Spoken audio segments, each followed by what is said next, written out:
So you think you know the story of North Carolina's most famous pirate? Think again. Find out the truth up next on...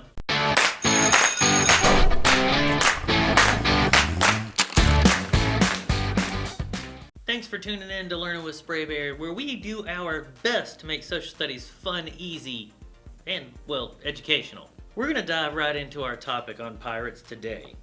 So way back in the day, pirates were a real thing. I mean, they still are, but, you know, they're different. Anyway, the old ones were a little bit different. Not the stumbling, bumbling, mumbling variety popularized by Johnny Depp. But you have heard of me. These were real pirates. The kind that were so scary that the mere sight of them made you drop anchor in your undies. North Carolina was home to a few pirates, but none more famous than Edward Teach. Funnily enough, that might not even be his real name. Recent evidence has shown that his last name might not be Teach, it might be Thatch, thanks to a typo from a newspaper, but, you know, whatever. Anyway, you don't know about the dread pirate Teach, or Thatch, or whatever. That's because Edward Teach doesn't make you sound like a bad... So instead, he went by Blackbeard, due to his giant black beard. Okay, just more proof that people are terrible at naming things, but whatever. If a giant black beard and a history of murder and mayhem aren't enough, he would then also shove incense in his beard and light them so that it looks like he has hellfire brewing from within him. He knew how to make a scene.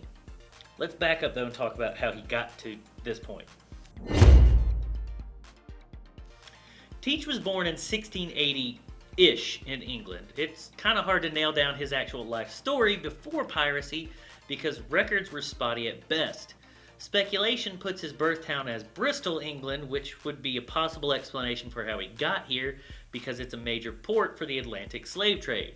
And this trade makes it a hub for activity, which means it's easy for people to disappear from Bristol and end up in the colonies. Historians believe that he learned sailing aboard a privateering ship. Privateering is government-sponsored piracy.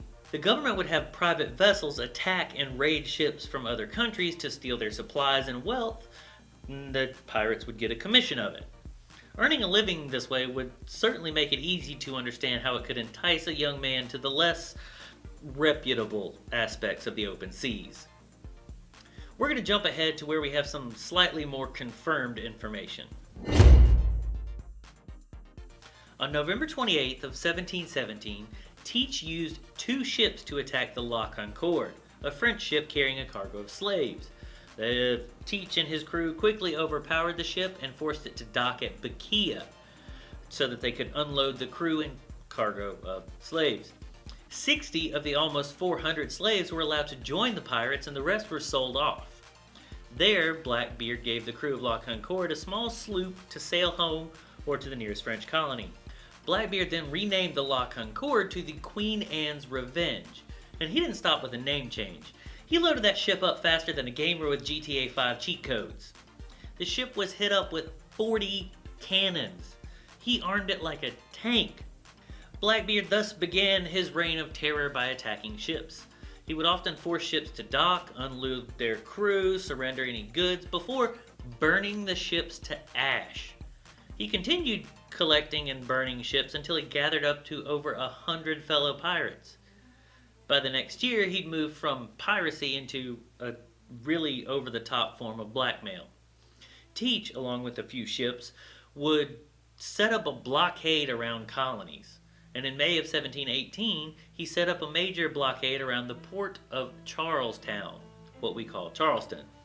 Any ship that tried to skirt past Blackbeard was raided and the crew was captured. He managed to loot 9 ships in 6 days. He then ransomed the crew for medical supplies for his men.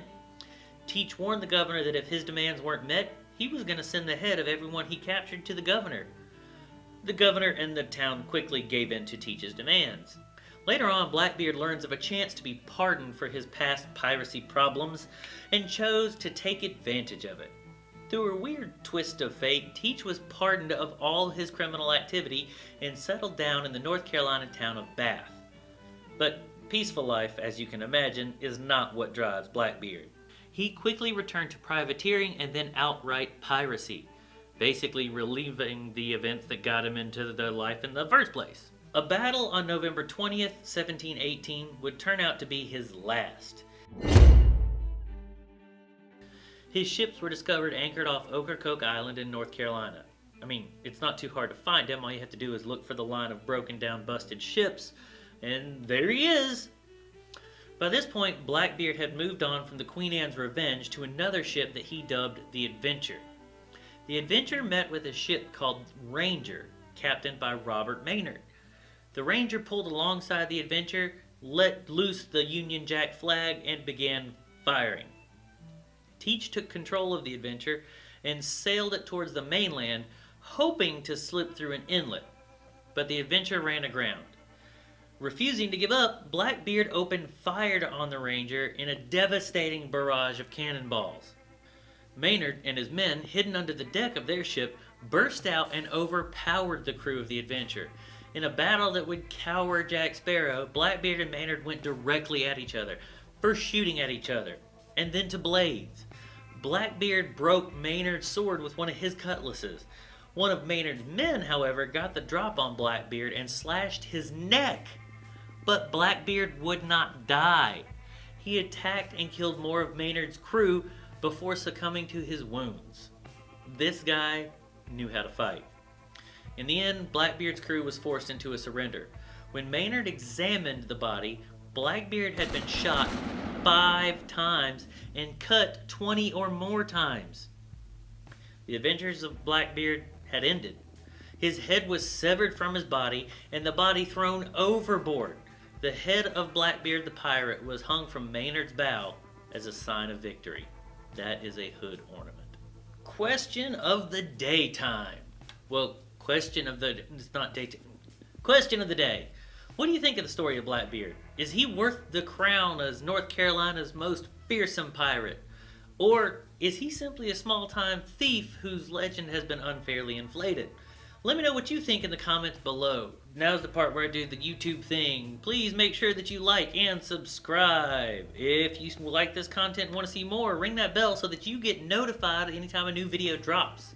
Until next time, thanks for watching Learning with Sprayberry, where we do our absolute best to make social studies fun, easy, and educational. I'll see you next time. He managed to and then began firing. I've got to pre-read these. He quickly returned to privateering and then outright He quickly returned to piracy.